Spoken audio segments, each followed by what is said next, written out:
Nice to see you. I can see you. We're doing it. Roll-on's happening. Here we go. I'm a little bleary-eyed. I just flew in from the East Coast last night. My energy is a little unstable, so it's unclear how this is going to go. Do you notice anything different about the studio, though, Adam? I do. I can see you perfectly. Yeah. Yeah, there's no obstruction. How is this being recorded and put on the internet without a microphone? And no lapel mics. I know. I don't really have a lapel, Look so up. that's good. Look up. We have the overhead mics. You got an overhead boom situation. Hopefully people can hear this, but there is something beautifully liberating about not having a microphone right in your face. I kind of like it. Yes. We'll see how this goes. Yes, it could go completely off the rails because we're going to forget that we're being recorded. That'll be even better. That'll be better going forward. Yeah. How's it going? It's going good, man.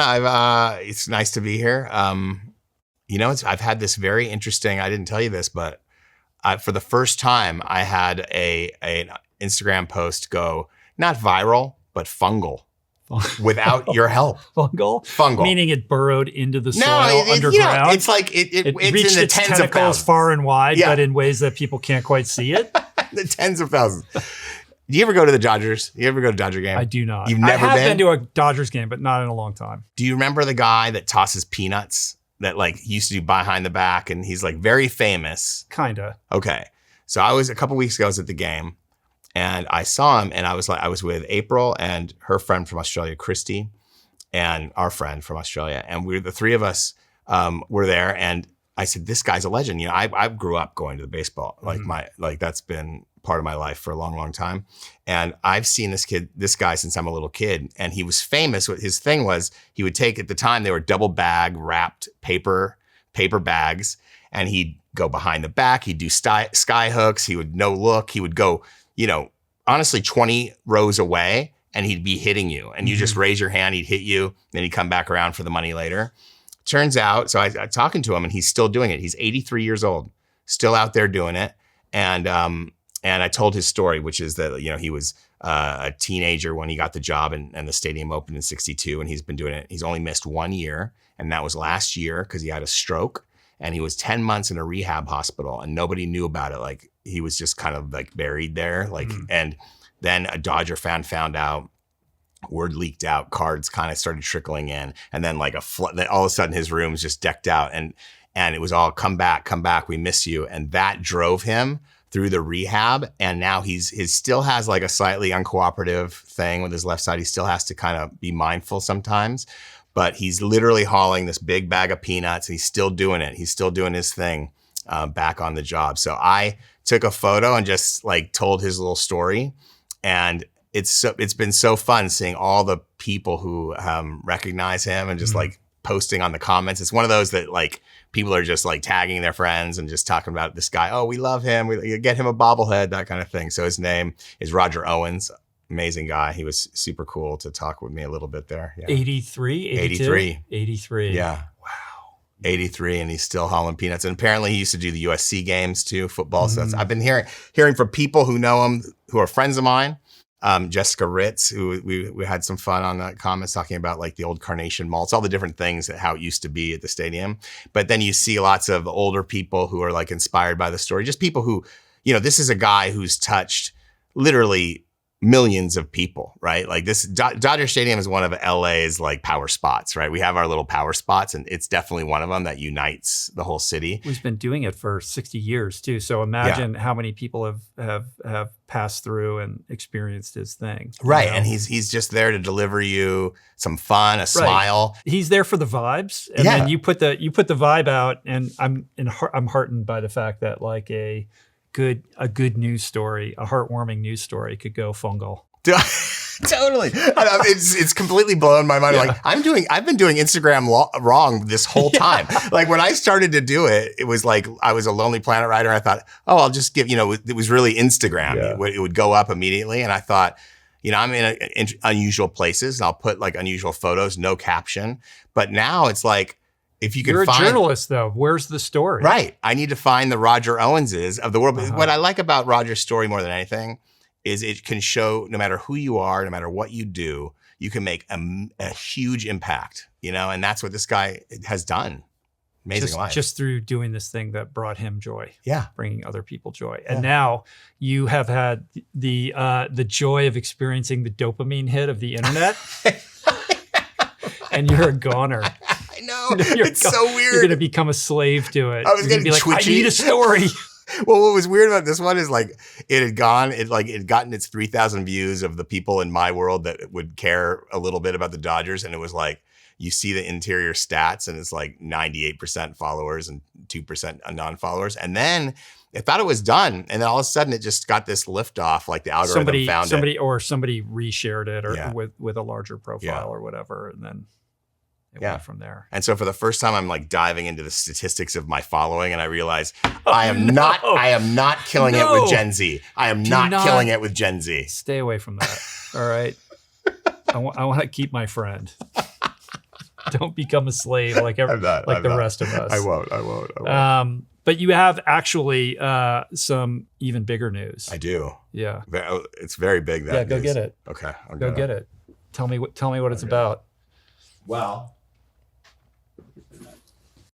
For those that are just listening, you just held up a giant poster with the cover art for your new book, your novel, American Tiger. Yeah, this is my announcement. Like I haven't announced it at all publicly. You've been super quiet about this. I've been quiet. It's coming out December 2nd. American Tiger. It's the origins of this go back 20 years, but I've been working on it intently since the pandemic. Yeah. All right, you can put it away now and sit down. All right.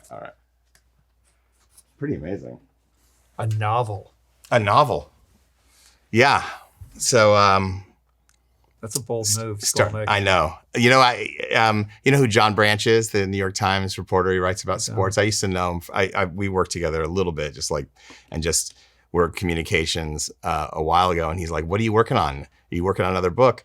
And I said, "I'm working on a novel." Actually, he goes, "You're insane." That's it. That was you're insane. Didn't hear from him. That was it.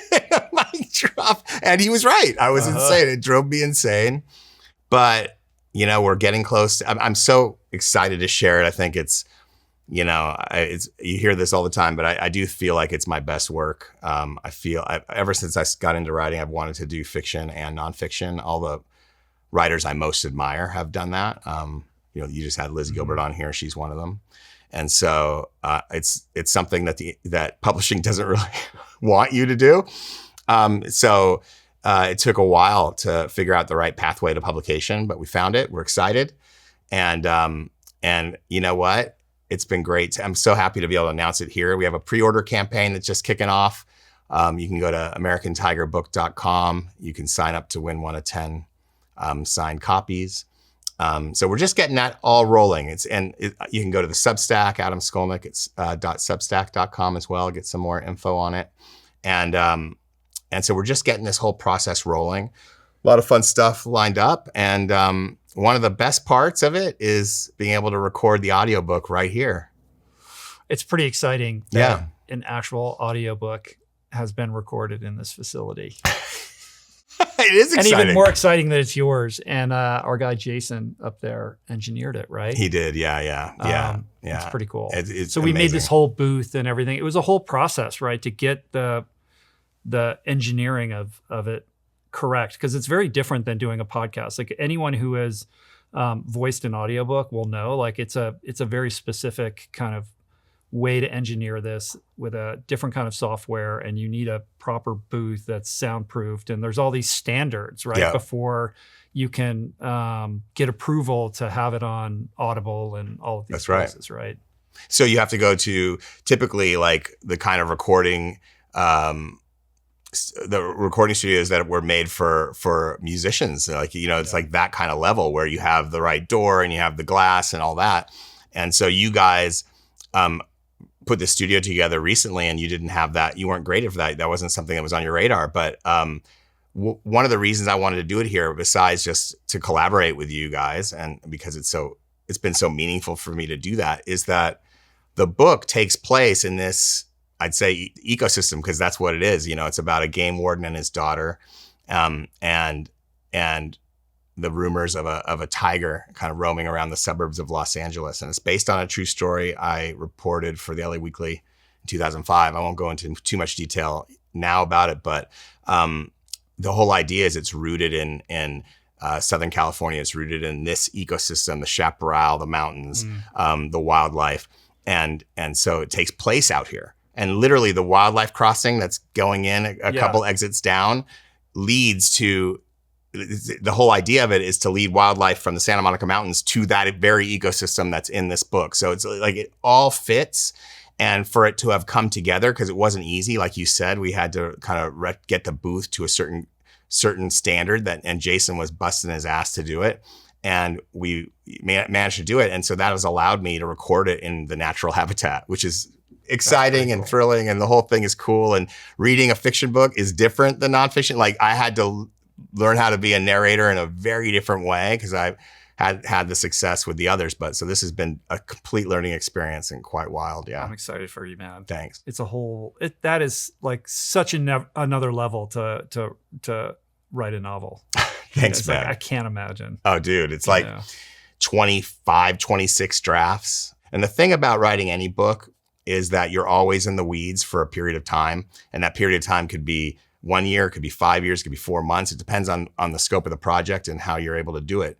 But like, I wouldn't know anything about that. Yeah, right. As you know, we've been talking about it. But like with a novel, the first 10 drafts, I was convinced I was like, what am I doing? Like I'm not, because what you're doing is you're spending literally all my time for years was on this book.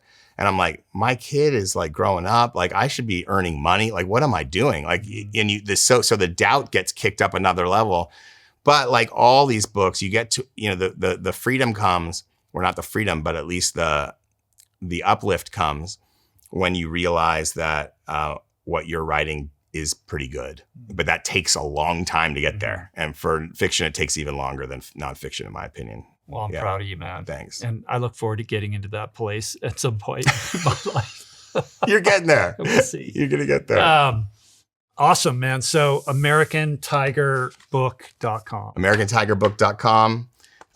That'll take you right to kind of the book page. And then also on Substack. I'm on Substack now. I finally joined the Substack brigade. Yeah, welcome to modernity. Thank you. So yeah, it's all just starting. A lot of fun stuff coming. And Roll On Book Club, maybe? A Roll On Book Club night? Maybe. For the Roll On people? Yeah. Live audience, maybe. Live audience situation. Yeah. We'll figure it out. Okay. I went to New York City, then I went to DC, and I came back to LA for like 2 days, and then was in Tokyo for 12 days. At the World Champs, right? At the Track and Field World Championships. Then I was in New York City, back to DC, back to New York, and then flew back home last night. So I'm a little bedraggled. It's been a lot. Tokyo was dope. I'd never been to Japan before. What an incredible experience. I was there to work with On, our brand partner, the running shoe and apparel company. They were making a big presence in Tokyo around the World Championships of Track and Field. They had an On Labs that was similar to the one that they had in Paris for the Olympics, but on just a much more massive scale, like really? Right in the heart of Shibuya, which is the bustling, like very populated area. Like when you see photos of Tokyo, it's probably that area. The mega crossings. Where there's lots of people. It's not that far from that big mega crossing and all of that. And it was, a 2-story gigantic complex that had, all of these experiences for the public to take advantage of over the course of this track and field meet. They could try on the light spray. It was all the light spray stuff, the shoe that they have engineered. But then they had like an athlete lounge, and they would do panels, and then they would have all these cool things at night, like sort of urban street culture events with DJs and run club stuff, like a dance experience. And then they had a woman who was like painting gigantic like Japanese characters on walls, and it was very cool. Like, is this their big splash into the Japanese market? I think it was their introduction to the Japanese market as a brand. Not that they didn't have a presence there, but they were really putting a big imprimatur upon like this on this country. And they opened up a brand new store in Ginza, this fancy On store. And so it was sort of like, we're here now. And They had 68 athletes competing in the track and field meet, which is it's like, I don't know if it's double, but it's close to double what they had like the last World Championship. So, they're just kind of expanding their scope in elite performance, but also in the kind of consumer market with everything that they're doing. And so it was just cool to be there as a brand ambassador and do a bunch of stuff with them. I got to do this kintsugi experience with one of their athletes, Bella Whitaker. There was a video that went up on our Instagram. Yep. Did you see that? Yeah, I did see that. Which was really fun. It's cool. We kind of like had a podcast while we were doing kintsugi. Yeah, you're doing the broken. You're right. Yeah. And I did a couple things like that. Yeah. I did some man on the street interviews for a video that they used for this town hall that was an internal kind of live stream that they did for their entire team, like while I was there. And it was fun, man. I went to finals on 2 nights. The first night that I went, I got to see George Beamish win the gold medal in the 3,000 meter steeplechase. That's amazing. He's the first on gold medalist at the world championship level. He's an on athlete. And I was in the on section. There's all these like people that work for on, including Olivier Bernhard, who's the co-founder. And when this guy won the gold medal, like he was the guy who in the heats, like he fell and almost got stomped on. It looked like he did get stomped on. Well, that photo was a little like the way it made it, like if you watch the video, it's like, I think the shoe wasn't quite as close. It was sort of, it wasn't lined up with his head, but that photo made it look like literally, the spikes were going into his temple. Well, I saw the video first and I'm like, did that guy just get stomped on? And then I saw the still, I'm like, he did get stomped on, but then he didn't quite get stomped. But I guess when you're a steeple chaser, is that what they call them? Yeah, a steeplechase athlete. When you're chasing steeples, if you're a steeple chaseman. Yeah. You're used to falling. I get that you fall a lot. I don't know. I mean, how could you not? You're like jumping over these things. First of all, how do they, those hurdles, like they're all jumping over the same hurdle. Like, and it's wider. It's not like a thin, the top of it is like this metal thing. It's wide. They're like water on the barricades. But they're in spikes, I know. Which are like a slippery. Maybe they have a different kind of shoe. I should know this. So it's amazing to me that more of them aren't falling all the time. But I guess the point being like they fall. So they know how to practice their fall and get right back up. But in the heats, he gets up, but he's obviously way behind now. And he runs his way like all the way into second place and almost like won the heat. If he had another 10 meters, he probably would have. And he only needed second, right, to get it. To advance. So by the time he gets to the finals, he already has like the crowd is behind him because like of this story. But with about 300 meters to go, just as a like a layperson watching track and field, like I'm like, there's no way this guy's gonna win. Like he was so far back. I'm like, oh well, Oh well, there goes on Sky.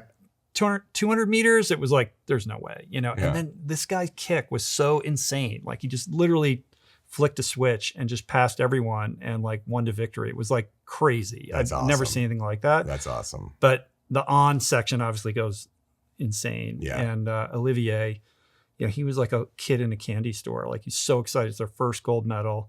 And then shortly thereafter, they won their second gold medal in the women's 100-meter hurdles. Amazing.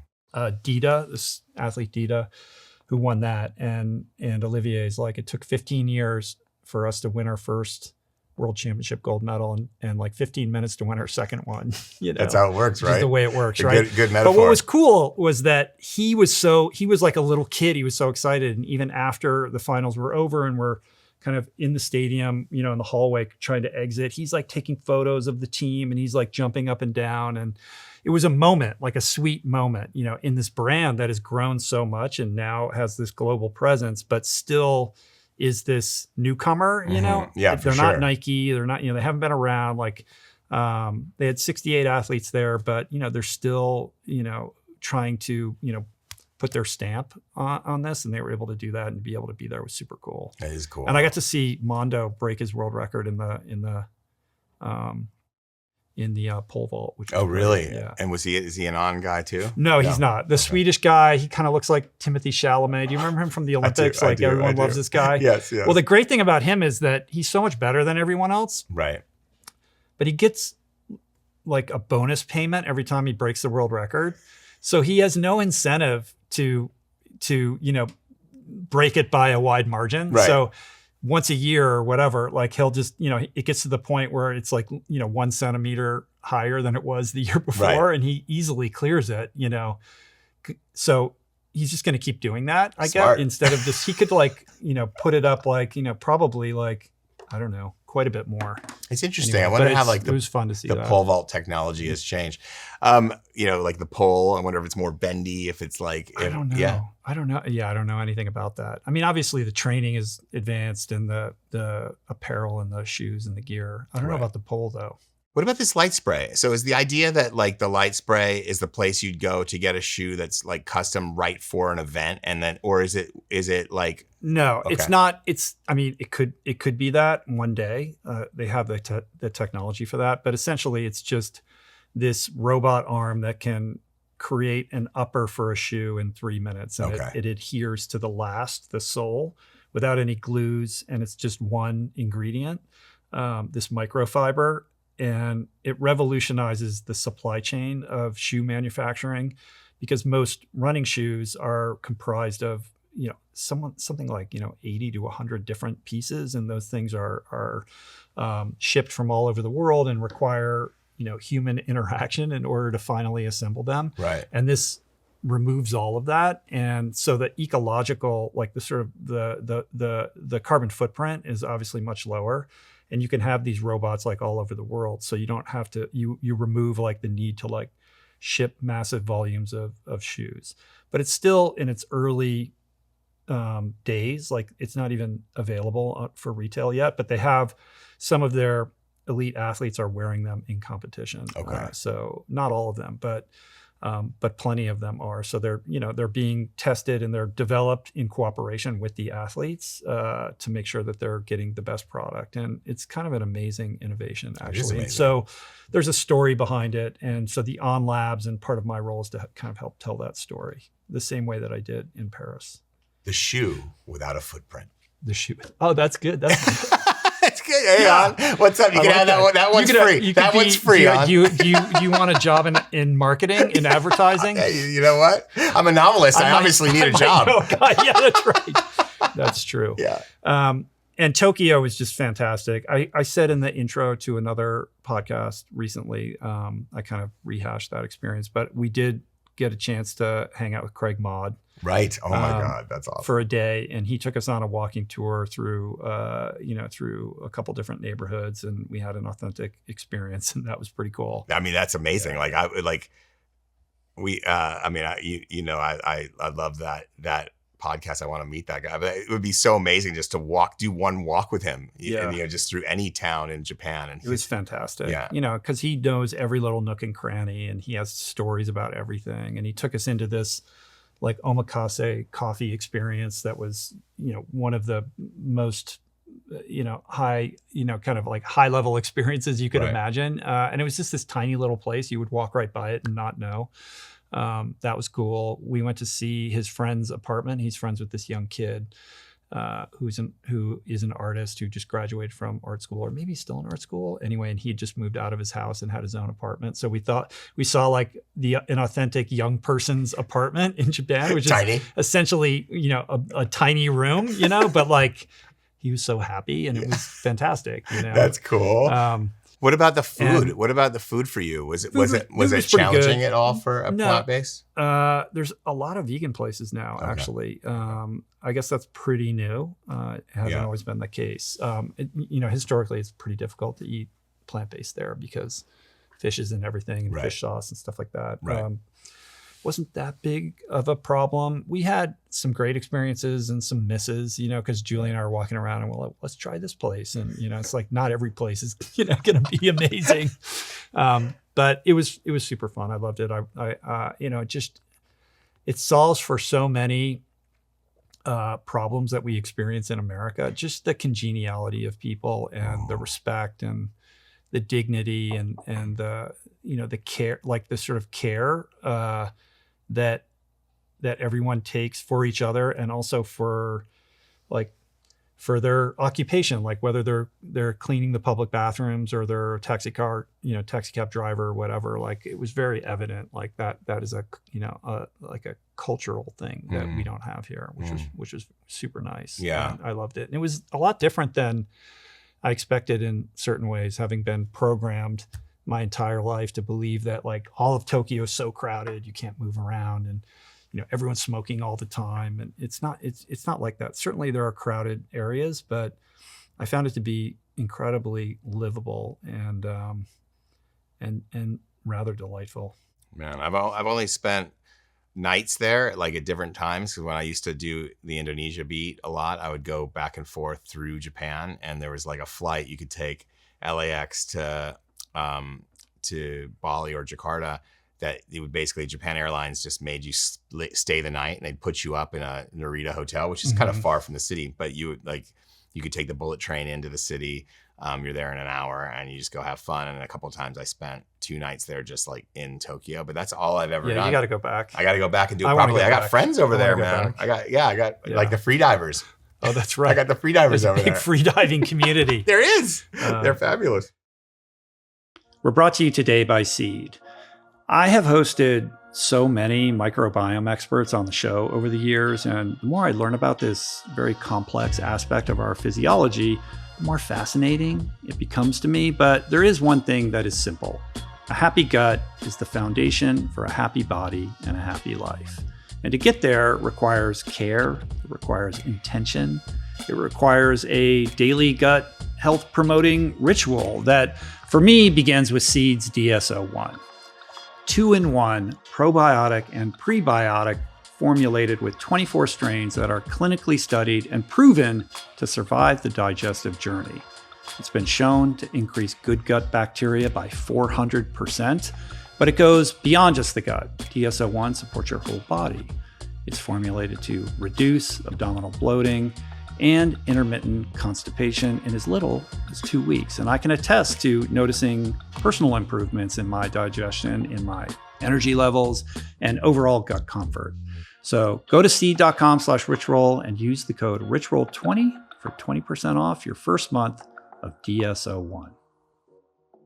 So I constantly find myself in this situation, a situation I suspect many of you can relate to, where almost every day it seems I'm being pulled in 1,000 directions. Too much to do. But I need to not just show up for it all, but show up with my best self, with clarity and with purpose. And I will lean into anything that will facilitate that in a healthy way, which is exactly what Nandaka by Peak is designed for and why it is my new favorite coffee alternative. So what is it? It is a nootropic adaptogen blend built for focus and calm energy without the crash. No low rent mycelium fillers, just 100% fruiting body mushrooms. The legit high quality stuff like lion's mane for cognitive support, reishi and chaga for your nervous system, plus ceremonial grade cacao rich in anandamide, the bliss molecule. And right now you can get up to 20% off for life, plus a free starter kit, including a rechargeable frother and glass beaker. Head to peaklife.com/richroll to try Nandaka and feel the shift for yourself. I went to New York, and my intention was You came back straight to New York, right? I went straight to New York, was to really focus on the book that I'm working on right now. But that got interrupted by some family stuff. Right. As I've mentioned before on the podcast, my mom has dementia right now, and we've been trying to figure out how to best take care of her. And there have been fits and starts with getting my parents into assisted living that have, at the last minute, kind of fallen apart or they've backed out of. And my dad is sort of has been living with my mother, trying to take care of her on his own. And it's just an unmanageable situation because she really needs help that he can't provide. And this has been going on for a long time, to the point where it's starting to get dangerous. They're in their 80s. And I was in DC before I went to Tokyo and got a real taste of what's actually going on, and realizing like this has gotten dire and needs to be addressed. And I don't want to impinge upon my dad and his autonomy and make decisions on his behalf about how to live. That's for him to decide. But, it was clear that he needed some help here. And so I went from New York down to DC and have been in DC for several days. And the long and short of it is that I showed up to really help solve this problem by getting my mom into a memory care unit in Washington. So it was a very trying and difficult, emotionally draining week that, was tremendously sad and challenging and difficult, like for my dad, for my mom, of course. She's in a state where it's not that she doesn't recognize me at all. Like it takes her a minute, but she doesn't really remember that I'm married or that she has grandchildren. If you remind her, she'll kind of clue in and you're not sure whether she is pretending or whether she really knows. And because she can't really remember anything from one minute to the next, like my dad has been having to like manage this, and he can't really leave the house, or if he wants to do something with her, it just becomes an incredibly unwieldy thing. And like a lot of people who suffer from this condition, she's prone to angry outbursts and paranoia and thinks that, everyone's against her. And and he's kind of suffering in silence and has been for a long time, to the point where, it's almost like elder abuse, honestly. And it's dangerous because, she was starting to wander out of the house and she can't really quite dress herself. And it's, there's a lack of dignity there. And also like a level of denial on some part, like it's fine, it'll be okay. And it's like not okay, so I had to kind of insert myself to move this thing forward. And what ended up happening was that we had to perform a bit of an Ocean's 11 type,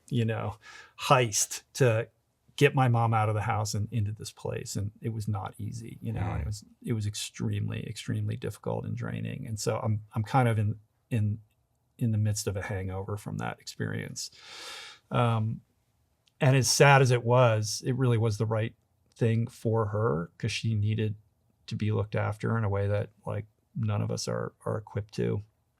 But also I'm choosing to look at it like a gift that I was able to help give to my dad, because now he finally he still has some vitality left in him, and he's still at our house and he can kind of live his life now. He needs some help, but on a day-to-day basis, he can function, and he's been suffering for so long. And now he has an opportunity to kind of, do what he wants to do without feeling like he's been captured. So yeah, it was tough. And, we're at that age where this is life, we're taking care of like life stuff. And I think the lesson really for me is that, yes, it's part of being an adult, but it's also like, this is what you get to do when you're sober and you're clear-minded. Like you show up for the people in your life that need you when they need you, to be of service to them. And so I'm so grateful that I was able to be there to help my dad do this, because I could have easily been in Tokyo, or it could have happened at a different moment, or something bad could have happened, or I could have come up with some reason why I couldn't be there. You could have avoided it.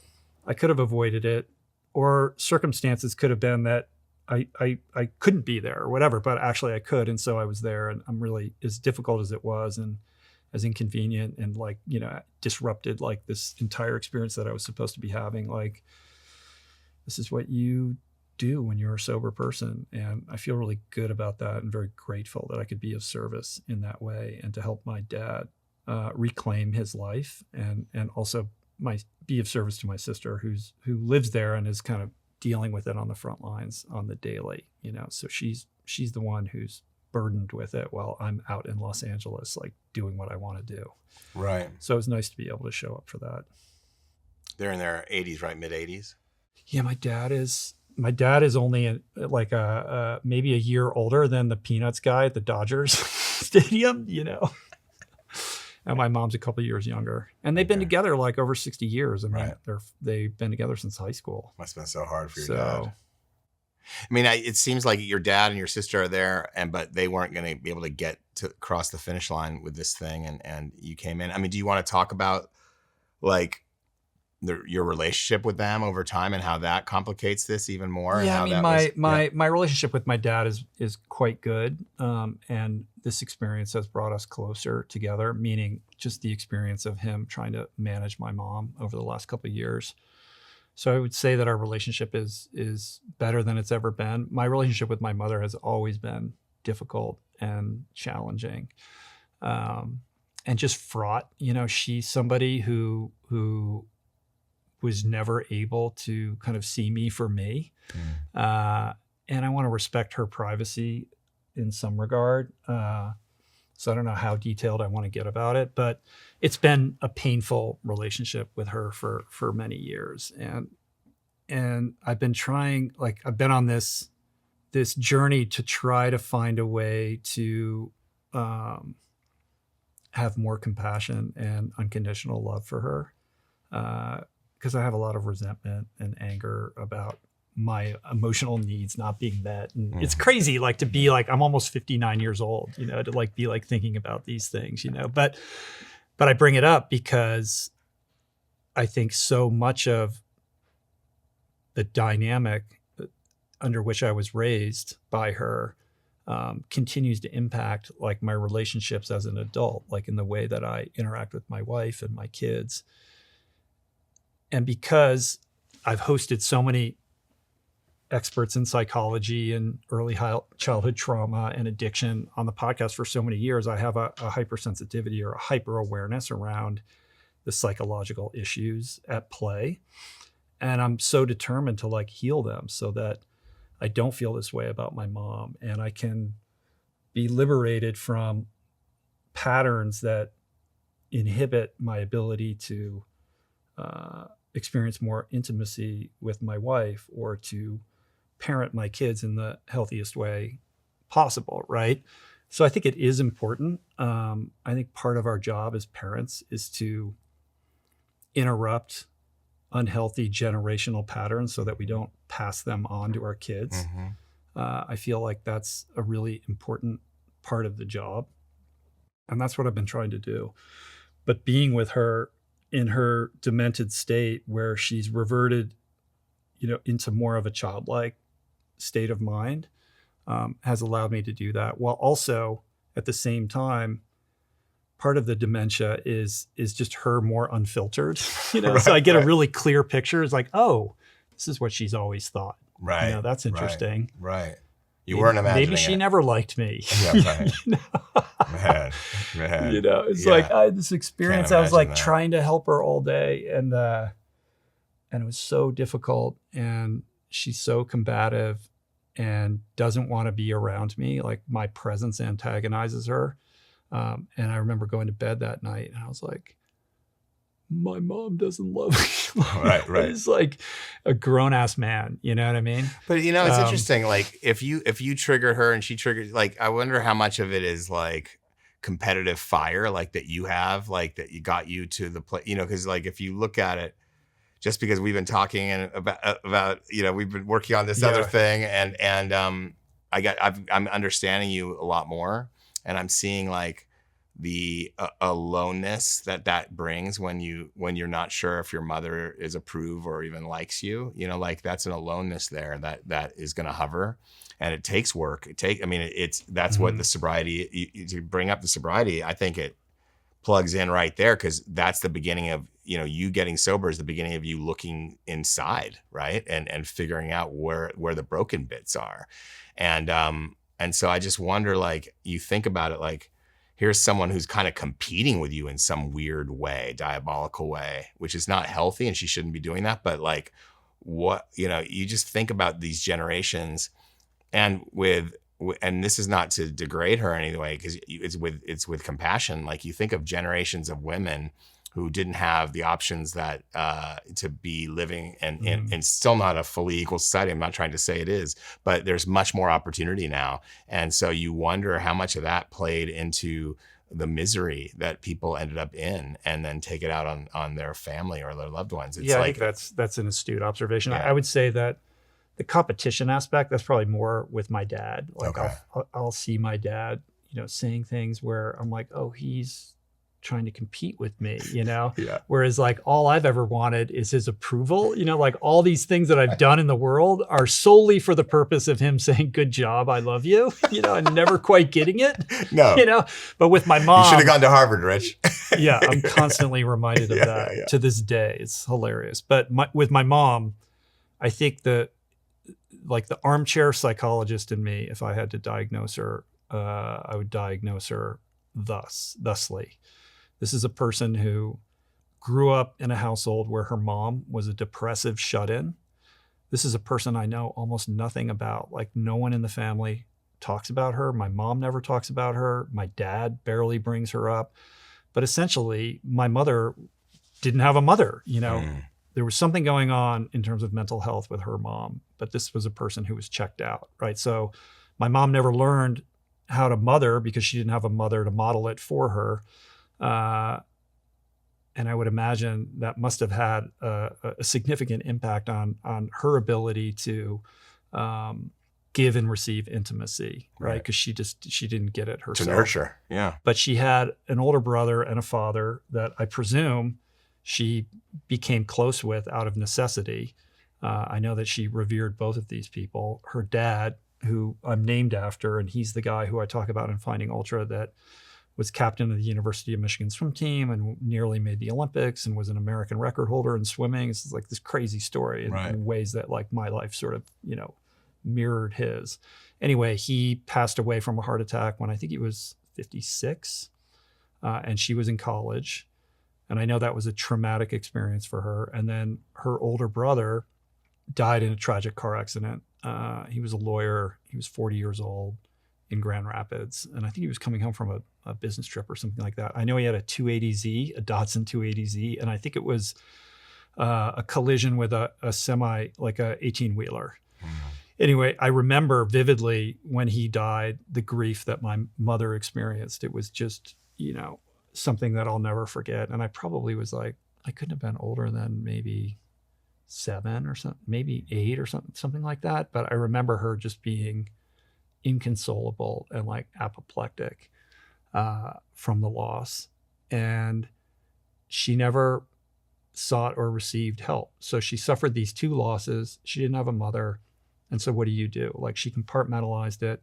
She pushed it down. She put on a happy face and got on with her life.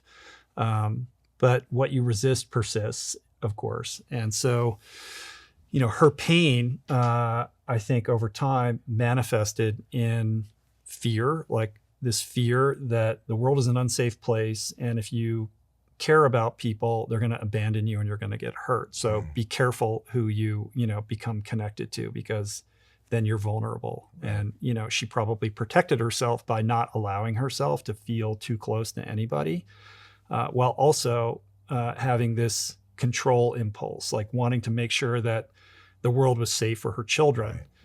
And over controlling me, as a result, out of a genuine desire to like protect me. But ultimately ends up like suffocating me. And the worst, and then manifesting the thing she's most afraid of, which is that I'm going to leave her, which I had to survive. Like I moved to California and I had to get away from her. At the same time, I think there was, some unhealthy attachment stuff going on. Like my job as a young person was to meet her emotional needs. She was a very fearful person and constantly needed reassurance that she was safe or okay. And I had to do certain things in order to make her feel that way. And I adapted to that and became that dutiful son who would like do the things that she wanted me to do so that she would feel okay. And it wasn't until much later in my life that I realized that was a betrayal of myself. And so it's not a surprise that I ended up like drinking out of confusion because I just don't, like I was living somebody else's life essentially. And I don't think that she would have accepted like anyone I married because my job was to be her. I was supposed to be the primary relationship for her. Right. So it's not a shocker that she's not a fan of my wife. And, so this has been a very difficult adulthood, like trying to find a way to have somewhat of a relationship with her. And so we've gone through extended periods where we don't talk, or she can't really be around my family. And it's sad. There's a lot of sadness there. But I think this is what happens when you have unhealed wounds, or you refuse to, acknowledge and work through these sorts of things. Like, they spill out and they affect your relationships in ways you never intended. And of course, I'm sure she never would have wanted to be estranged from me or to not have a relationship with her grandkids and all that kind of stuff. But that's kind of how it played out. And that's why, to me, it's so important to heal whatever wounding I have, so that I don't end up in that place with my kids. I have a different relationship with my kids, and I'm setting them up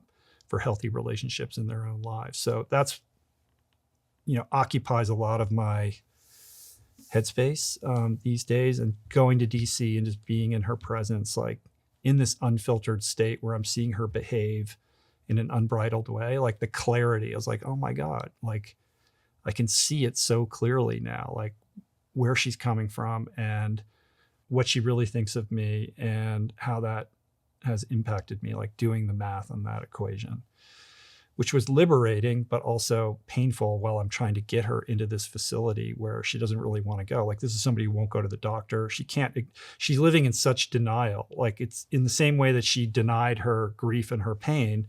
She's in denial that there's anything wrong with her. She can't hear, but she won't go to the ear doctor to get a hearing aid. Even if you bring it up, she gets angry. And I know this is something that's normal with people with dementia, but I promise you that she would have reacted that way, without the dementia. Right. This is just the way that she's wired. And so the prospect of her being put in a home, like, that's her worst fear, right. And then that's exactly what happened. Yeah. So there's guilt with that, and there's guilt that I know that my dad feels, but also a conviction, like this had to happen, like making peace with that. The emotional cost, like I'm just exhausted, for days after this.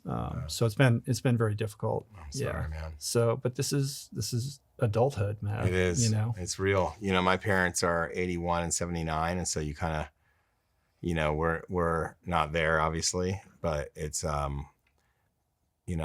it's, you hear this and you hear these tales of, that's how these things go, is that people, as you get older, it becomes harder, and you realize you're at a place where, it's your job to take care of them, and it's not always, these decisions are not always clear cut, man. They're not always clear cut. Sounds like this was, but this was wasn't. Pretty clear It wasn't, cut. But yeah. One of the interesting observations that I made was how much the dynamic mimics alcoholism, just without the alcohol. So I have this mother who's in denial, right? And she's behaving in ways that is creating chaos for everyone around her, but has no awareness of the impact of her behavior on other people. Like, that's not important. What's important is that her needs are met, and there's no conscious awareness at all of just the toll that, is being incurred by everyone around her. And then my dad, who is a very kind of avoidant personality, has that disposition. He's a wonderful man and I love him to death, but he just wants everyone to get along, and it's easier to just say it's fine, Right.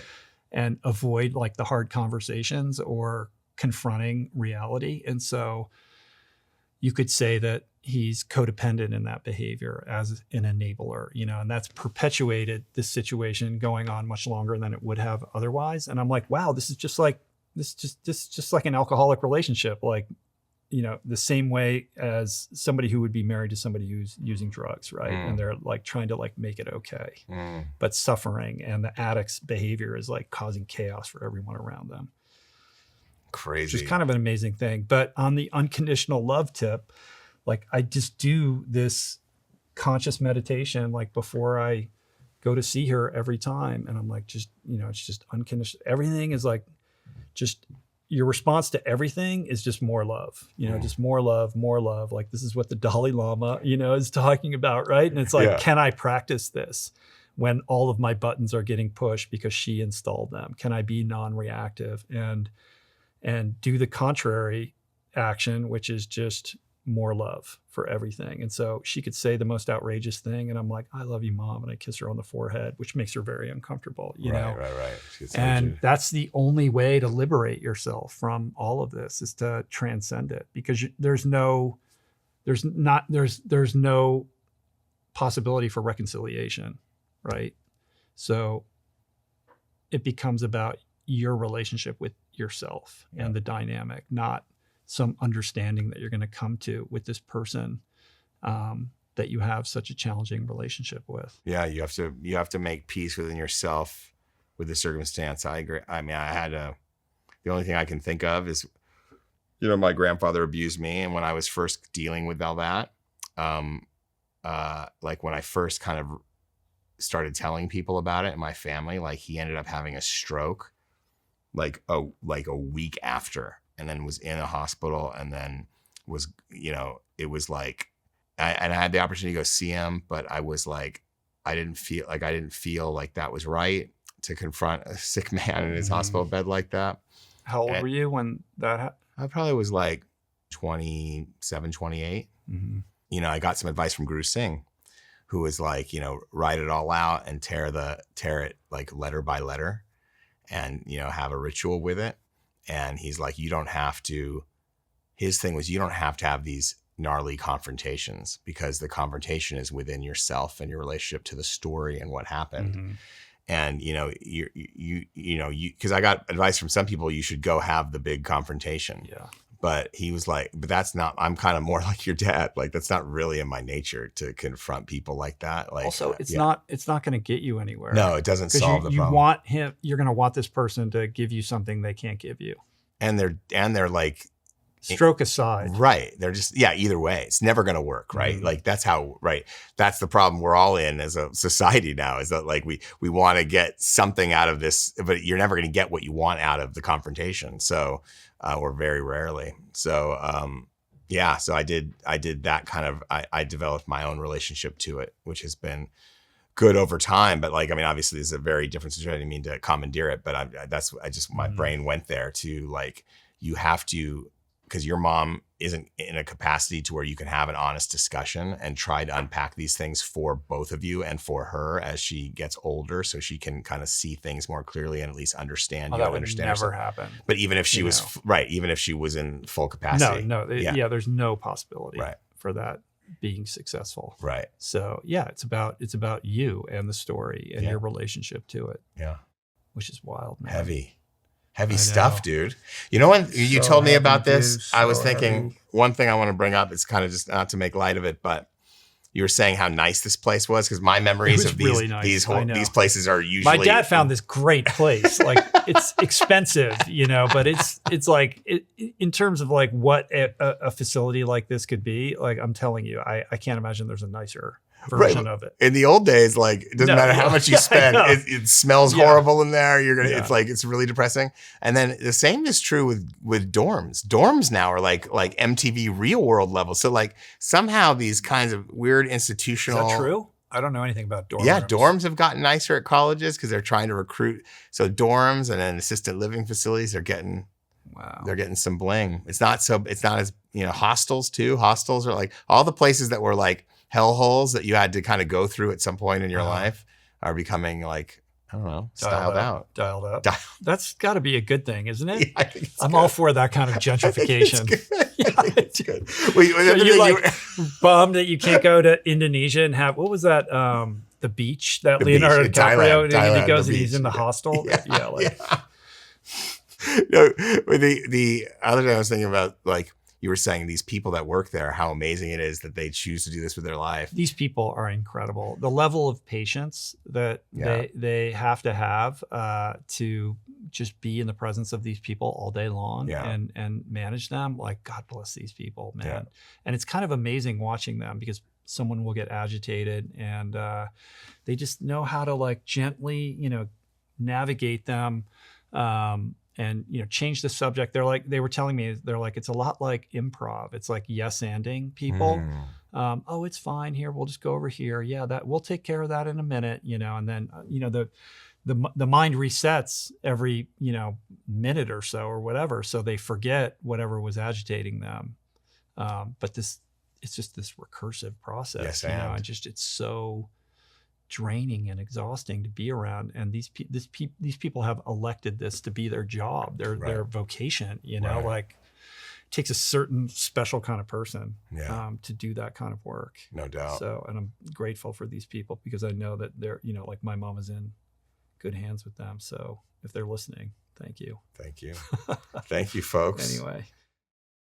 What comes to mind when you think about plant protein powders? Well, I don't know about you, but for years, it's basically been thought of as this barely tolerable product. You want the benefits, but you're basically choking down chalk-flavored disappointment. Well, Momentous actually decided to change the game on this, and they've done it with their newly upgraded 100% plant protein formula. They took something that was already good, in my opinion, and actually made it incredible. These people and this company are truly, absolutely obsessive when it comes to quality, and as a result, they have earned my trust. Every batch is NSF certified for sport. They are tested for heavy metals, harmful additives, everything Olympic level standards. So if you're like me and you want to take supplements that are made by and used by the best in the world. So if you're ready to upgrade your protein game, head to livemomentous.com/richroll or use the code richroll at checkout for 35% off your first subscription. I got to tell this story. We unpacked a lot right there. We were transitioning. You got to go to Dumbo. Should we go back to Dumbo and tell me what's happening in Dumbo? No, I gotta tell you about my 40th high school reunion. All right. That was also in DC, right? We can't have a 4-hour podcast here, but I gotta tell this. So, okay. The amazing thing in the context of like universal synchronicities is that when I had to be in DC to like manage this whole thing, it just happened to coincide with my 40th high school reunion. You know, like, what are the chances of that? Like, I would have ordinarily not, like, I'm not going out of my, like, I'm not going to fly across the country to go to this thing. Right. Like, I'm not really that close with anyone I went to high school with. And anybody who read Finding Ultra knows that I have a challenged relationship with the school that I went to. And, you know, that period in my life, which is another thing in need of healing. You know what I mean? Like, I have all this pain and I have this story about it, right? And here we are. It's like, hey, not for nothing. Like, I know you're tired from dealing with your mom, but now you got to go over here and do this. Your itinerary, like the gods, like it's like the gods rehab. have handed you. It's like some kind of, like spiritual rehab, treatment situation that I'm in. And I'm like, all right, well, clearly I have to go to, you know, I'm going to have to go to this. Like, I can't like be here and not go. Like, how lame would that be? No, you got to go. But I was dealing with my mom all day. So I didn't go to the school for like all day festivities or whatever. But I was on an email chain where there was discussion of like, oh, on Saturday night, we're going to go to this restaurant. You know, we've reserved a room or whatever. So just come here, you know, between 7 and 10. So I was like, all right, I'm going to go do this. This will be interesting. And it was in Bethesda. So my parents live in Georgetown. I'm staying in Georgetown. Like, I had my dad's car. So I drove to Bethesda, which is where I grew up. Which is across town, right? Yeah, it's just up Wisconsin. It's like, you know, it's like a 20-minute drive. Yeah. Bethesda is now like a city though. Like when I grew up there, it was just a suburb. But now there's like buildings everywhere. And this restaurant was in, I think it's called Bethesda Row. Like there's like a whole nightlife scene happening. Really? And like all these restaurants and bars. And I see the restaurant. I'm like, all right, I gotta park. I pull into this parking garage and I just made a mental note, like, okay, when I come out of the garage, I need to turn right and left and the restaurant's on the corner. So I go into the parking garage, park, come out, I make the right, I make the left, I go into this restaurant. It's pretty crowded. It's a big place, but there's a back room where there's like, clearly there's a party going on. I was like, well, that's obviously it. I go back there and guy gives me, here's 2 drink tickets and here's, you know, write your name on this thing. I put my name on my jacket and I go into this room. And it's very crowded and I'm alone, like I'm by myself and I'm mingling around, like walking around, like looking for a familiar face. Like 70% of the guys are bald, but like, okay, so that's going to make it a little more difficult, but hopefully like, you know, somebody will recognize me or all and whatever. And I'm doing a loop. I don't see anybody. I'll do another loop. And then it's that awkward thing when you're alone at a party and you don't know anyone and you're trying to you're like, how do I behave so I don't look weird? You know, go to the bathroom. And I'm like, why can't, like, I don't understand. Like I should be able to see somebody here. Right. And I do another loop and I end up facing, did I tell you the story already? No. So then I'm facing the wall and there's a class photo on the wall. And I look at the class photo and it says, Walt Whitman High School, class of 2000. And I'm like, I'm at the wrong fucking reunion. And the wrong year. There's literally a high school reunion going on. This is a high school reunion party. It's just not the right one. I'm at the wrong, I stumbled into the wrong reunion party. I also didn't notice the fact that, like, I graduated in 1985. Right. So I'm 15 years older than all of these people. That didn't occur to me. Like, I'm looking at these people. They all, once you get at a certain age, it's like everyone looks old. Right. Whatever. So right. I'm like, oh my God, like, I'm in the wrong, this is not the right party. Maybe there's another room in this restaurant. I leave that back room and I'm wandering around the restaurant. Maybe they're eating at a table. I'm looking at everyone eating. I go out onto there's a patio where people are out there. I'm looking there. No, they're not there. I'm like, what is going on? And I think, do I have the date right? Like I checked my email on my phone. I was like, maybe I have the wrong day. No, I have the right day. Let me try one more loop. Like, no, still don't see anyone. I'm like, maybe I'm being punked. Like maybe like I'm getting bullied again. You know, like they're like, it was a setup. Like we're gonna get this guy to Roll, go to the Roll wants to come. Go to the other high school reunion. I'm like, what is wrong? Something is wrong, and I couldn't figure it out. And then I look around and I go, oh, this is a Mexican restaurant, and I think the restaurant that I'm supposed to be at is like an oyster bar place. I go, I'm in the wrong restaurant. I walked in the wrong restaurant. The wrong nice Bethesda restaurant. There's too much options. What is the matter with? And I realized when I came out of the parking garage, I went out. I thought I was going out the front of it the same way I drove in, but I went out like the back. Oh, okay. And so I took the right and the left, which was correct, but it landed me at a restaurant that's like on the other side. Like I was like, oh my God, you're such a dumb fuck. What is the matter with you? So I go over so then I go in. I'm in the right place, and it's just like 15 guys that I went to high school with. And actually, you know what? It was super nice. I ended up having like some really cool conversations. I mean, 40 years post high school, like you're kind of past the bullshit. Everyone was fantastic, and it was wonderful to reconnect with these people, many of whom I hadn't seen in a very long time. So was there instant recognition? Like you saw that guy? Oh, that's like someone you haven't seen in 40 there years. was an email chain. Right. So I already knew. There were a couple guys that I was like, I'm not quite. And then it kind of locked in. I had one embarrassing moment where I mistook somebody for somebody. I won't name any names about that. Like I kind of stepped in it in one situation accidentally, but for the most part, yeah. And because what I do is public, like they kind of know they know more what I do you. and they know more about me than I do about them. Yeah. But it was actually super nice and quite healing. Like I talked to a couple guys that, you know, in my mind, I had a whole story about who they are and like what they think of me. And of course it's all illusion, you know? So that was interesting and healing in its own right. And I'm really glad that I went. That's cool. I've only ever been to my 10th high school reunion. And it was, you should go. You think I should go to mine? Yeah, let's see what's coming up. It would be my the next option is 40. I don't think they do 35 or anything like that. I think I don't know, maybe depends on, I don't know. Yeah. Samo High, class of maybe 89. I mean, I will say this. Yes. It's helpful when you're happy in your life and you like what you do for a living. Right. And you're feeling fulfilled. That's a better way to go into a reunion.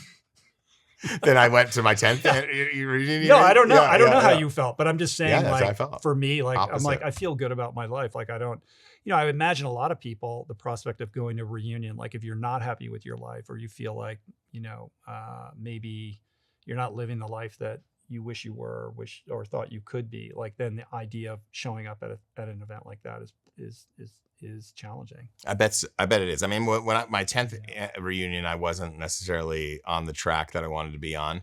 I didn't hate my life by any means, but I was like, what I found was it didn't matter. Like nobody cared because you end up having like these speed, you know, this is different now. There's 15 people, you're going to have longer conversations, but But what I found was what was refreshing about it was it didn't matter at all what anybody was doing. It was just people were happy to see each other. And Right.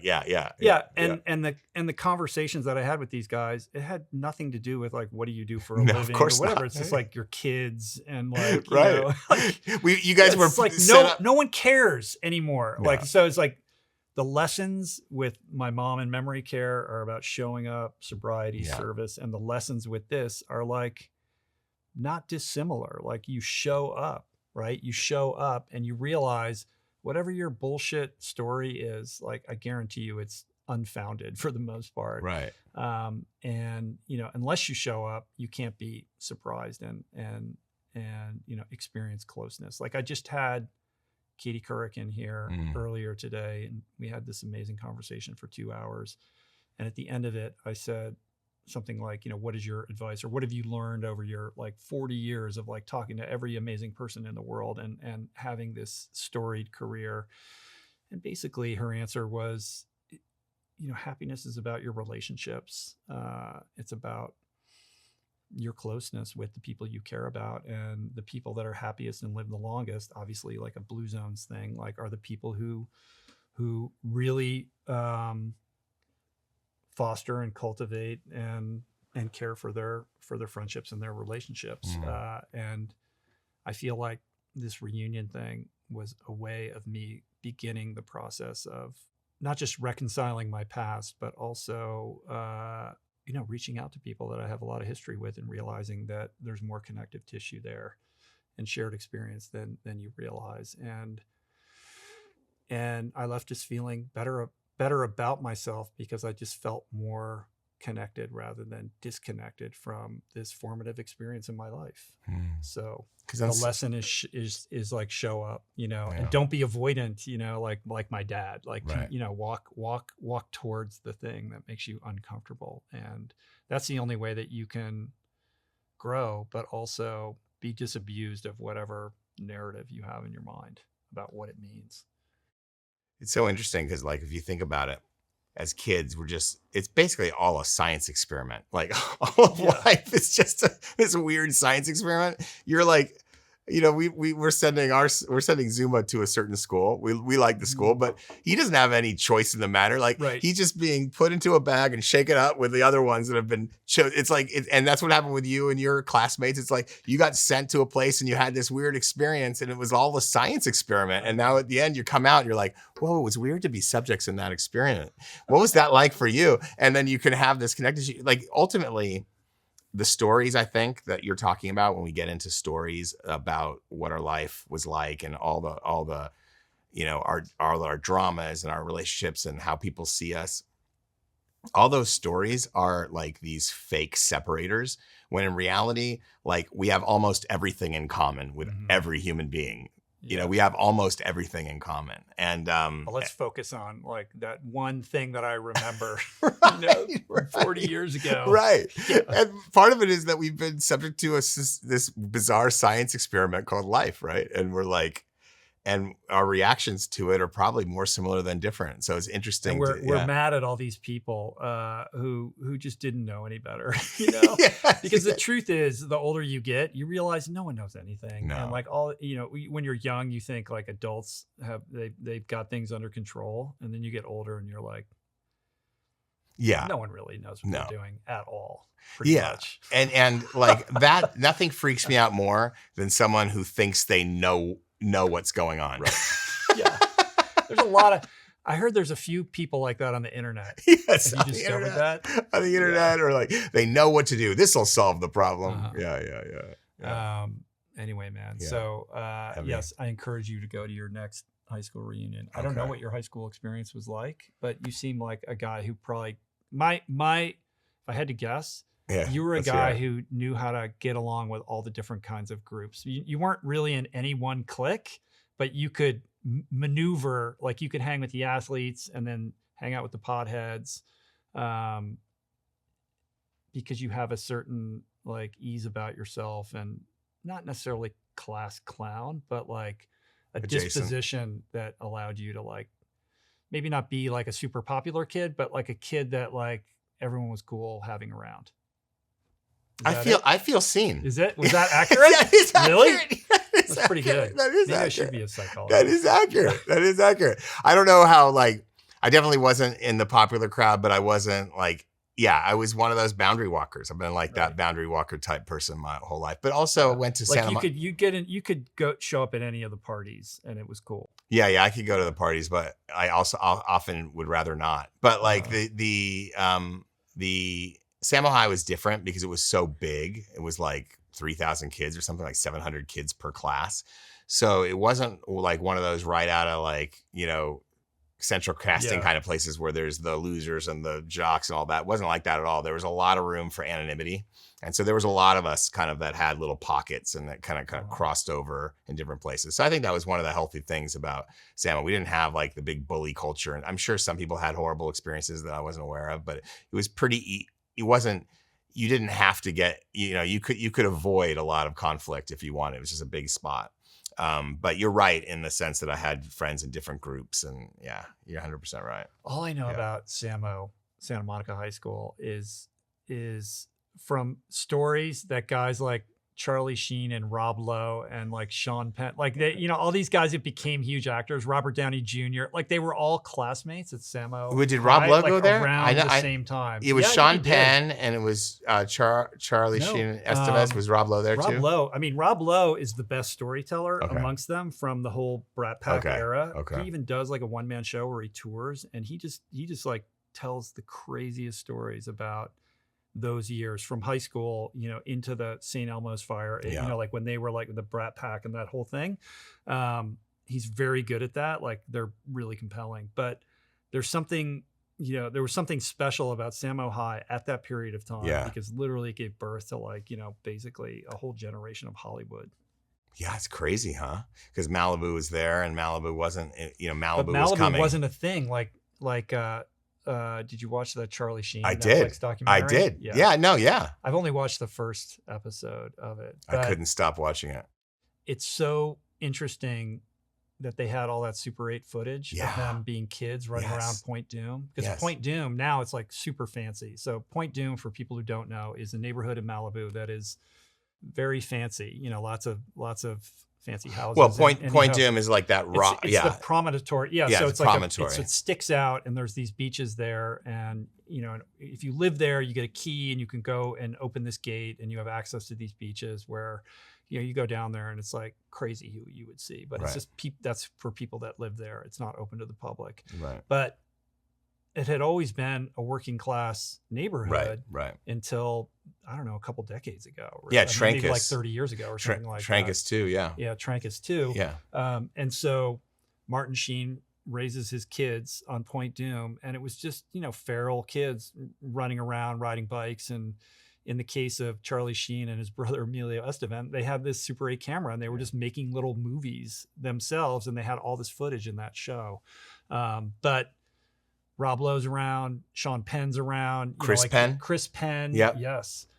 They all grew up in that area, and they all went to Santa Monica High School, even though it's way down PCH because there was no Malibu High School. Right. Yeah. And that's the same when I was in, like, Malibu High didn't come until the 90s. Maybe it was the mid 90s or maybe it was early 90s. I forget. But like, I went to school with those Malibu kids. And so we would go out sometimes to parties in Point Doom, and Sean Penn says it in the documentary, it's 100% true. It was school teachers and contractors. There were the nice houses. There's still a couple of those houses in Point Doom, right?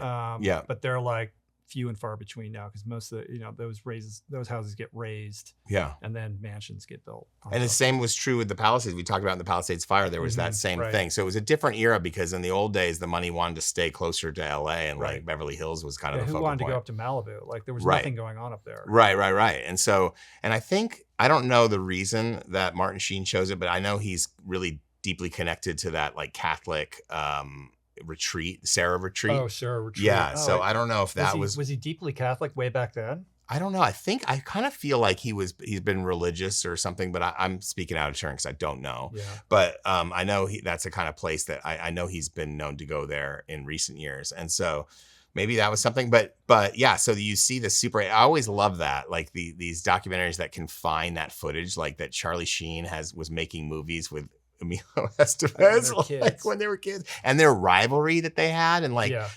one of the trippiest things for me was like, Emilio Estevez was originally supposed to be the star of Platoon, Mm-hmm. and then the funding fell through, and then like Charlie Sheen got it, and that must have been like, He was the late comer Right. because everything was set up for Emilio, like Right. Breakfast Club, Right. and all of that. He Like, was he had set to soar. the early ascent, and then Charlie like market corrected him a little bit. It seems like. yeah, and then Jennifer Grey like got Charlie That Sheen story, the job. I know, that story is crazy. Yeah, and like, but what's also crazy is that he's alive. I know. It's That guy's constitution for drugs and alcohol is superhuman. it's unbelievable. But the interesting thing, like, I liked that he's just owning it Yeah. and is not afraid to like just tell you everything that happened, because it is an amazing like sort of document to like It is. see how this person survived this, and an interesting exploration of, you know, alcoholism, ego, insanity, Hollywood. You know, it's an indictment of what happens when you're young and you have an addictive personality and you have power and money. I didn't realize that Nicolas Cage was like his main running man? his main Yeah. running man. That's weird. That's weird. So you're only the first one. What you find in the second one, that like Denise Richards, and then I forget who is, I guess would be his third wife, because he was married really young, and then you had Denise Richards, and what you find in the second one, and it's worth, I don't want to spoil it, but like, is that he's like, and you don't know what to think, because he's obviously like, he's an actor, and like, who knows how much of this is genuine or not, but it does come across genuine to me. But it takes you through that whole meltdown with the 2.5 Men. So the first one is like building up, and it's the reminiscent, The and whole it's like kind of winning fun. and Tiger Blood, Yeah, all that and stuff. it shows how weird that was. But one takeaway for me was, this guy's like ex-wife still love him, and you like during the meltdown, you didn't get the sense that he was anything other than a bully and like you know what I mean. I got a real bully energy from him. He wasn't like, he seemed like he was very demeaning to people, but it was obviously he was in the throes of a serious addiction. So I'm not trying to place judgment, but that's how I felt. But then you watch this, and they're like these, and it could be a show, but like, it seems like he's on good terms with his ex-wives, and like they're close, and he's, you know, his kids are kind of back, at least, you know, it's hard to say, but his son was living with him. He's close with one of his daughters. She's in it. So we don't really know what's real, but it makes you think that we didn't fully also know who he really was, even when he seemed to be showing us, you know. Who knows? I mean, that's nice to hear. In the first episode, you're introduced to his like best friend from high school, the football player guy, who's still his best friend. Yeah, exactly. So I guess that says something. But there doesn't seem to be like any kind of like spiritual awakening. No. You know, it's sort of like, here's what happened, and it was crazy. You know what I mean? True. And I'm still living, as opposed to like, what did I learn from this that could make me a better human? You know, so to me, it rings a little empty, and maybe that's why I didn't end up watching the second episode. Yeah, maybe so. But it is remarkable that he was able to survive all of that stuff, and I also think it's interesting that his brother and his dad decided not to participate. Right. And you know, we don't know why, but I would have to imagine maybe it has something to do with the fact that by participating in it, like anything, like imagine you're Martin Sheen, who was just terrified when his son was doing this, because Martin has had his own, you know, had like the parallels between Platoon and like Apocalypse Now. Charlie being on set for Apocalypse Now, when his dad was like going through that and had the heart attack and all of that. Like it's great. That's pretty wild stuff. It is wild. And it was like portrayed very cinematically in the show. But anything that is potentially ego aggrandizing, you know, for this person is going to set them back towards their addiction. That's right? true. You know what I mean? So like all of suddenly he's back in the limelight. He's got this book. He's got this Netflix. Is this really like in Charlie's mental health interest, you know? And maybe just by saying we're not going to participate in it, is their way of saying like, you know, we don't want to be involved in anything that might move him back towards a drink. Yeah, but there might have been economic necessity involved. You know, like he spent all his money, maybe. You know, like who knows? Right, but that doesn't mean that his dad and his brother have to be involved, like, you know, kind of contribute to this. Yeah, I yeah. guess. And who knows? I mean, I don't know. One brother's I don't in know these there. people. I don't know. One brother's in he's there. The one brother. Yeah. And Sean Penn is in there a little bit. I mean, that dude. He's sweating through it. He's Yeah. sweating through it. He doesn't seem stoked to be there, but he's there. Yeah. Yeah. Speaking of which, you haven't seen One Battle After Another? No, I haven't seen it. I read the interview in the David Marchese interview in New York Times that Sean Penn did. I thought it was interesting. No, I haven't seen it. No spoilers, please. I'm desperate to see it, but I haven't, Yeah, I won't spoil it. Yeah. I was in DC, and despite me being kind of full-time on deck for my family, I did find a 4-hour window where I could escape, and I went by myself to go see it in Georgetown in IMAX. Amazing. Yeah. It's a IMAX. remarkable movie, and Sean Penn's performance is really something. I mean, it's out there. It's really out there. It's masterful filmmaking, and I think Paul Thomas Anderson sort of asserts himself as one of, if not our greatest living filmmaker. Like, it is a remarkable work of art.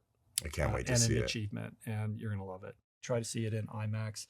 In LA, it's all about seeing it in VistaVision. Oh, what's that? Which you could see at the Vista in Los Feliz. Okay. But like, it's basically the film cut that is made for the specific camera, the VistaVision camera that Paul used to film it, which has a certain grain. And so film enthusiasts are like, you have to see it in VistaVision. But at the Vista Theater in Los Feliz, like, it keeps breaking. That's hilarious. And so they just end up putting it up, in the digital projection right. or whatever. Okay. And I think there's only like a couple theaters in America that even are outfitted to screen it in VistaVision anyway, but IMAX is definitely worth it. Okay. So Charlie Sheen's on Netflix. We have a couple other Netflix things happening we should talk about, right? Yeah. Like, which way you want to go first? Well, we can start with the fact that I was also in New York City the past couple of weeks, and I happened to be in New York during Climate Week. Oh, okay. And I went to this event for Protect Our Winters, which is this nonprofit and it's doing all kinds of cool stuff. I'd heard the founder speak before, and they were screening one of Alex Honnold's movies, one of his climbing movies, not Free Solo, but there was a little gathering beforehand. I'd already seen the movie, so I just wanted to go and mingle and socialize. So I saw Alex and I was catching up with them. And this was before the announcement of what we're going to talk about, but I was asking him, like, aren't you supposed to go and like climb some skyscraper in Dubai or something like that? And he's like, no, it's Taipei. I was like, yeah, we've been working on that for a long time. And I was like, because he was saying, well, he was talking about, like, I was like, how's it being a dad? Like, he's being a dad now. And also, he's a celebrity. So he gets asked to do talks all the time and, come to New York for Climate Week and do all sorts of stuff. And, how does that work with you being a professional climber and your goals? Like, what are your goals? Do you still have goals? What do those goals look like? And just a talk about like how it gets harder, to like prioritize that kind of stuff. Like, does he have anything to prove? But he still loves it. And like, is there anything that he still wants to accomplish? Like, he's 40, so right. He probably has 5 years. He has a window of time, where he can like be a baller. Yep. And then it starts to decline a little bit. So we were just talking about that, and I was like, well, aren't you doing some skyscraper thing or whatever? And he's like, yeah, he was talking about. Anyway, so there was an announcement in the trades about this Netflix. It's Netflix, right? Yeah, That's Netflix. going to do this. So he's going to scale Netflix live show. He's going to scale this skyscraper in Taipei. Do you have the details on this? Yeah, 101 floor skyscraper, 1,667 feet high. And I think you asked him about it, and you said, "Wow, it's going to be free solo." Yeah, he's going to free solo. A 2-hour free solo special. And he told, and they're going to live stream it, basically. So it's meant to be this global event. Like, we're going to be able to watch him do this in real time, like, around the world on Netflix. That's right. That's right. Is kind of amazing. Yeah.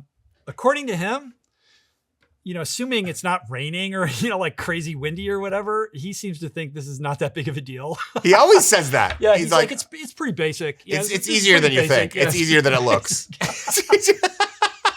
Well, it doesn't look easy. It looks insane. No, I know. It looks completely insane. He's like, it's pretty basic. this is a pretty basic climb. Yeah, it's nothing. Because we were like time for Right. training, and he was sort of like, "Well, I don't really need to train for that. Like, that's not So it's like, interesting. that's not that big of a thing, or whatever." Yeah, I was it's like, okay, our frame of reference, Yeah. it's all like, it's all a matter of perspective. But how do you train for a building? Like, do you do it in like a climbing gym, or do you actually go climb other buildings? Like the guy who did the I forget his name, the great Frenchman who did the high wire between the Twin Towers. Oh, right, yeah. He was doing like Notre Dame. He did it. He had to do it a few times. You know what I mean? Like, how do you? I don't know. Yeah, it's interesting. I mean, I'm sure that'll be part of the show, Yeah. but like. Yeah, it's interesting. And, they're getting into expeditions. Colin O'Brady's got an expedition on Netflix that's happening, right? Well, first of all, before we move off of the Alex thing, I mean, the only other thing I can remember seeing in recent memory is what's his name? The magician. Didn't he? Yes, David Blaine. Yeah, David Blaine did a skydiving stunt, or he did something crazy that was live streamed I do on remember a streamer that. or whatever. And I remember like it was a big deal. Like the whole world was sort of watching it because you didn't know what was going to happen. And this feels a little bit like that. Yeah, this is definitely like that. It's like Evel Knievel does, like jumps the Grand Canyon. Right, I know. It's like this is when we were little kids or stuff like this. Yeah. But of course, I that wasn't. dig it. Yeah, I remember cool. that. Oh, I'm going to watch Knievel this. Jumping Snake. It was Snake River. Yeah, I think that's what it was. And he didn't make it. And he didn't make it. Yeah. Yeah. I can't wait to watch this. I'm a junkie for the Alex Honnold stuff. I mean, he's in Climate Week probably for the Honnold Foundation. Yeah, too. it was it was a Protect Our Winters, but it was also on behalf of Honnold Foundation. Yeah, so, he's very involved in that. Yeah, obviously. And Protect Our Winters is Jeremy Jones, great snowboarder and very eloquent. He was at the event also. Yeah. And there's another Netflix. This is Netflix also, right? Our friend of the pod, Colin O'Brady. Yeah. Has is going to be doing this new adventure show where he's going to go across Antarctica again. He loves it there. Unsupported. But it sounds like this one is like longer. Like he's going from. I don't have any insight into this because the first I heard of it was a day ago or something, when we were, and then it was we emailed. An article in Deadline. Right. Yeah. And I was just texting with him because he was doing some retreat and he was with Guru Singh. Right. And so he sent me a photo and we were chatting a little bit, and he said he was training for his next. He was doing this retreat. There was like a love retreat. He's a love retreat. That's what he called it. But then he's like, I'm training for my next thing, and I didn't know what his next thing was, but now I do. Right.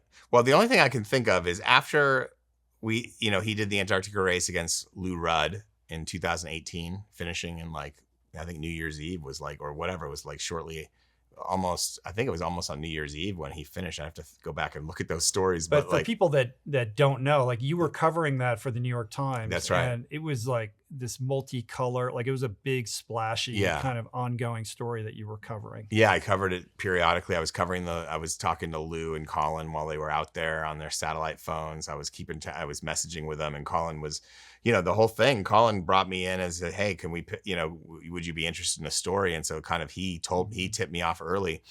But in the aftermath, those stories went really large, right? People liked them. But then there was a whole undercurrent within the real serious expedition kind of community that were backing a guy named Borge Osland. Borge is an amazing Norwegian explorer, who wasn't necessarily, all of these guys want the attention to what they do, but he was really the kind of nuts and bolts old school explorer. And he had used a kite to help him a little bit on the ski, but he went from sea to sea. What Colin and Lou did is they went from the edge of the sea ice, like a couple miles out on the sea ice, to the landmass. And what they were crossing was the landmass. So as soon as they got to the other sea ice, they were done. But in reality, the sea ice kind of expands to the point where it's like makes Antarctica twice as wide in some places, and the ice is fused there. So if you flew over it, you'd be like, well, that's part of the land. So that was criticism that they both received, and Colin, I think, must have felt that. I haven't talked to him about it specifically, but it must have sunk in because this is sea to sea. And it's going to be a series, I guess. On is it Netflix? a series? I don't know, or a documentary? But I know that it's being directed by the guy who directed My Octopus Teacher. Right. And did that win the Oscar? I think it did. I can't remember. It should have. But either way, like high level director, so this is not not like a low rent project. This is going to be like a high profile kind of thing. But it is his fourth time back there, from what my count, at least. His fourth time in Antarctica. Well, are you including the Drake Passage thing? I mean, no. I just Polk. Just pulling the Polk. Oh, right. Well, the last time he was there, he fell into the crevasse and like almost died. And he pulled out, right? So that was like another type of race. There were multiple people going to try to break his record or something, and I don't remember that was 2023. He was also there for the Explorers Grand Slam, the kind of thing that put him on the map in this adventure kind of community, where he broke the FKT for the Explorers Grand Slam, which is the 7 summits and both poles. And so he pulled a Polk to the South Pole as part of that. So it's just interesting that these adventurers are getting Netflix shows. I know. It's wild. It is wild. It's good. Cool. It is cool. It's like, what I've heard about, what I read, I did a little bit of just baby digging on this Netflix thing. Is I guess in the streaming wars, everyone kind of suffered some erosion. They've suffered some subscription erosion, and getting into sports and live events enables them to get some advertising dollars, as well as gets people who want to pay for the subscription. So it helps retain subscribers and recruit more, and then get some advertising dollars, and it helps the stock price stay buoyant or something like that. It's like a strategic play, because they'd already kind of played out what they could do in their original model. Yes, if you're a competing streamer. If you're Netflix, you're in an entirely different situation. Like Netflix is so much bigger and more powerful than any of the other ones. I think it's like, basically, if you added up all of the other streamers, Netflix would still be bigger. Like, it's so dominant in the space. So they don't really need to do that in the way these others do. But I think that they also recognize that the future is in live events. And so I think this Honnold thing, like, the one thing that the streamers have yet to really conquer is like live sports, right? Like the live events. And that's the one thing that's keeping people tethered to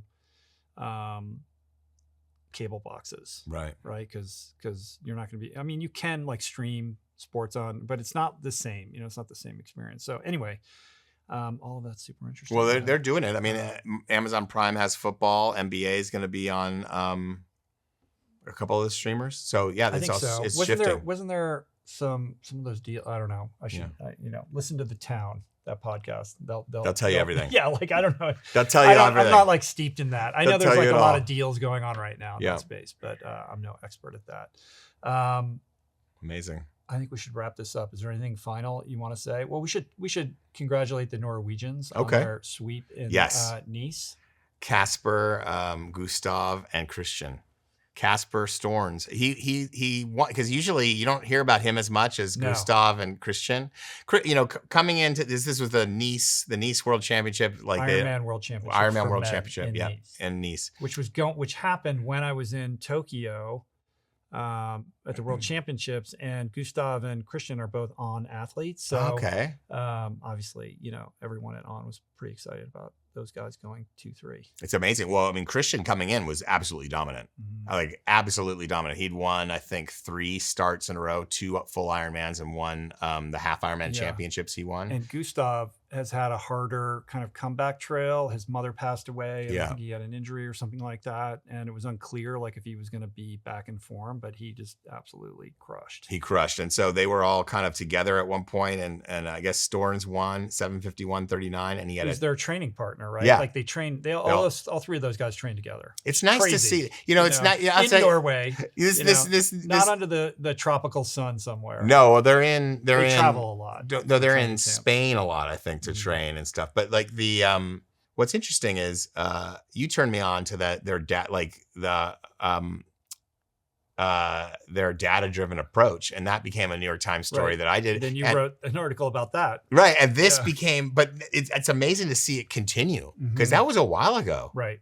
It was like several years ago, 4 years ago. Christian didn't exactly perform in Paris in the way that he wanted to, and then he didn't acquit himself well at the Ironman World Championships last year after Paris. And I did a podcast with him then, and so there was a big question mark. Like, and meanwhile, like Gustav was struggling. He was dealing with the grief of his mother passing, and so it's like was that just a chapter and now we're on to something else? So to see these guys come back and prove that, they're in it for the long haul and that what they're doing is working, is pretty cool. It's amazing to see it. So congrats to those guys. Yeah. Congrats also to Antonio Arguelles. He got his 7th Catalina crossing, and our boy Hank Wise. Oh, that's right, Hank Wise. Was he in the boat? You were in the boat with. I was in the boat with Antonio. So so just explain for people what the Catalina crossing is all about. So it's a 20-mile crossing from Catalina to mainland or back or vice versa. It's a channel, and so it's one of the Ocean's 7. One of the 7 main channel crossings. It's also one of the Triple Crown of open water swimming, along with English Channel and swimming around Manhattan. So it's one of the major places. And Antonio was going for his 7th crossing, and we set off. And he invited me to be on the boat. And as much as I've written about the sport, I'd never been on a boat for one of these crossings.